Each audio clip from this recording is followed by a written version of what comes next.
ஆண்டவர் உங்களுடைய அழுகையை கேட்டார்.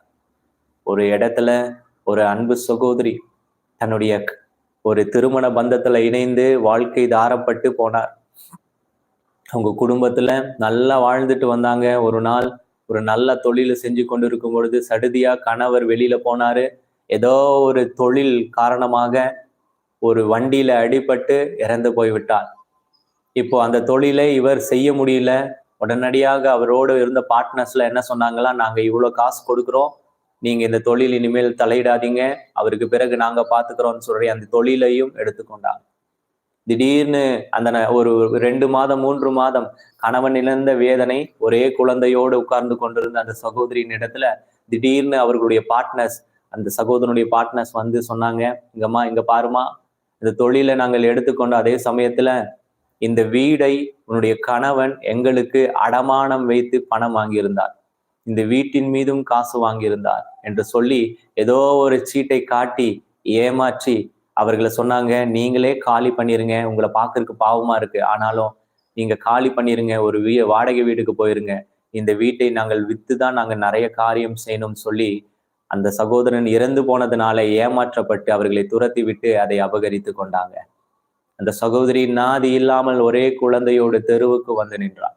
தன்னுடைய பெற்றோர் வீட்டுக்கும் போக முடியல. ஏனென்றால் அவர்களுடைய சித்தத்தை மீறி திருமணம் செய்ததுனால எங்கேயும் போக முடியல. அனாதையாக்கப்பட்டு நின்று கொண்டிருக்கும் பொழுது ஒரு நாள் ஒரு கன்னியாஸ்திரி சகோதரி, ஆர்சி கன்னியாஸ்திரி சகோதரி அவரை பார்த்தார் தெருவில் நிற்பத.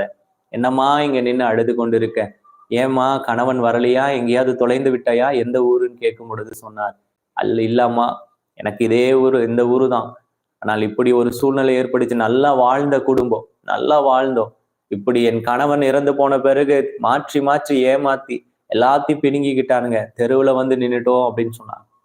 அந்த கன்னியாஸ்திரி அவரை பார்த்து சாப்பிட்டீங்களா என்று கேட்கும் பொழுது கதறி அழுது அந்த பெண் கூட்டி போய் சாப்பாடு வாங்கி கொடுத்து வா என்னோடு என்று சொல்லி அவர் தங்களுடைய ஆசிரமத்துக்கு கூட்டிட்டு போனார்.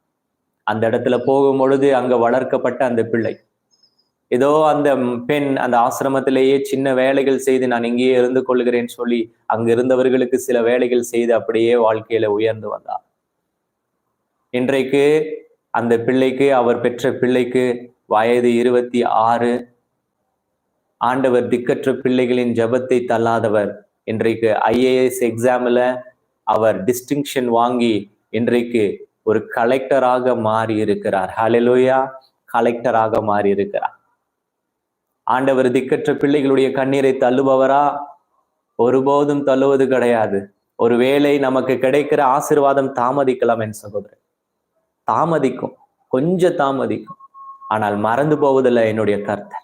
உங்களுடைய கர்த்தர், நம்முடைய கர்த்தர் ஒருபோதும் மறந்து போவது கிடையாது. நீங்க விசுவாசிக்கிறவங்க ஆமேன் என்று சொல்லி இப்பொழுதே அந்த ஆசீர்வாதத்தை பெறுங்க. ஆமா, என்னுடைய ஏசப்பா மறந்து போபவர் அல்ல. என்னுடைய கர்த்தர் ஒருபோதும் என்னை மறந்து போக மாட்டார். Don't forget to share and subscribe. I am Reverend Roshan Chan. Glory to God.